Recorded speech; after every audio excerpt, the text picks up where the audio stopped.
like and what do you dislike? The interesting thing is, some of the neighborhoods that we've driven through, there's a real variety of architectural styles. The much older buildings are the ones that are quite interesting for me. I can't remember the name of the very first residence that was here, even though it's fallen into disrepair. It was this fantastic, it's like in the financial district. There are a couple of old houses that are right next to the park. Do you remember where it was? But yeah, there's some old like colonial style homes that are really beautiful. But also a lot of modern architecture here that I've noticed in some of the different districts that we were in. The art districts, again, I don't know what it's called, but where you have the murals, the street art, where you have a section where you... Vila Madalena, Beco do Batman. Something like that, to me, means so much because you're giving an opportunity for locals, for people to come out here and express themselves in a very fun way. So, very cool. I love it. Look forward to exploring more. Yeah, I think and you get, there's a very vibrant element in some of the art and some of the expression here, so that's the kind of stuff. Next time we come back, we would like to see a mural of us in the Manchester. Hi, my name is Aline. I was wondering that after all these years working together, you learned a lot about each other's work. So how's that? You would know how to do each other's work by now? Yeah, so what do I need him for? Get rid of him. Who's going to do the dirty work? You know, the one thing we learned when we were younger is that, you know, we're both good at what we do. We're both very driven and passionate.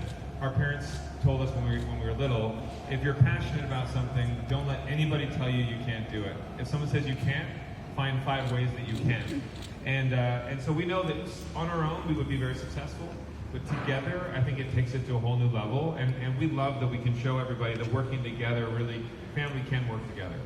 One thing I did discover is, even more so than as talented as Drew is on his own when it comes to design, Drew's wife has pushed him beyond his comfort zone.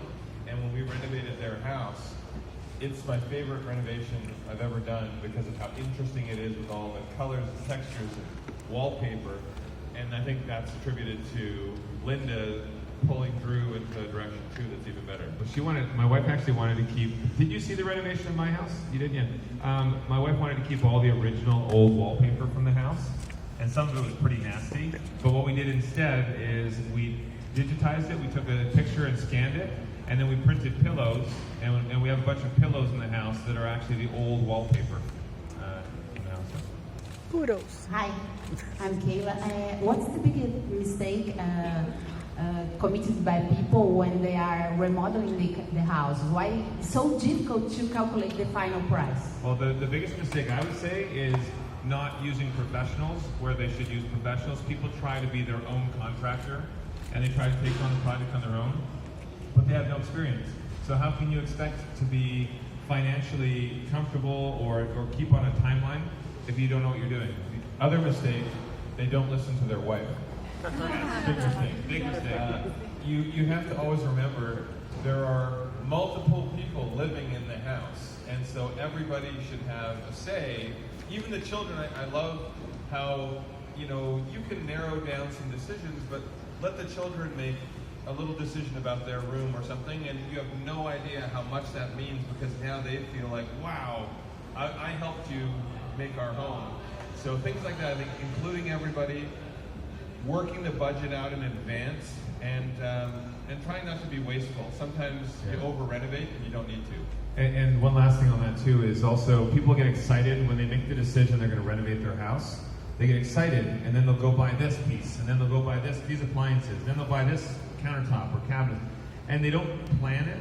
And so if you don't organize yourself to know what you're going for a look, all of a sudden you've spent all this money on these things, and it doesn't go together.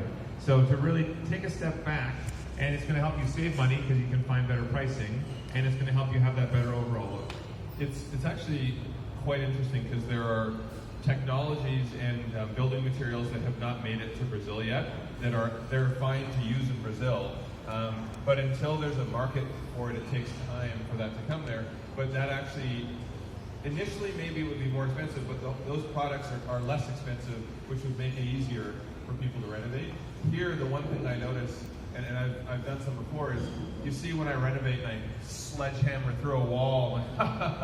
If I sledgehammered a wall here, I would break my back.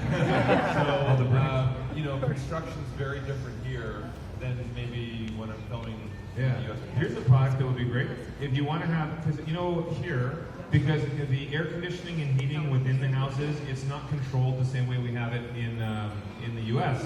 or Canada. So if you put hardwood floors in, a lot of times hardwood floors here, they would expand and contract and it wouldn't work. There's a vinyl product.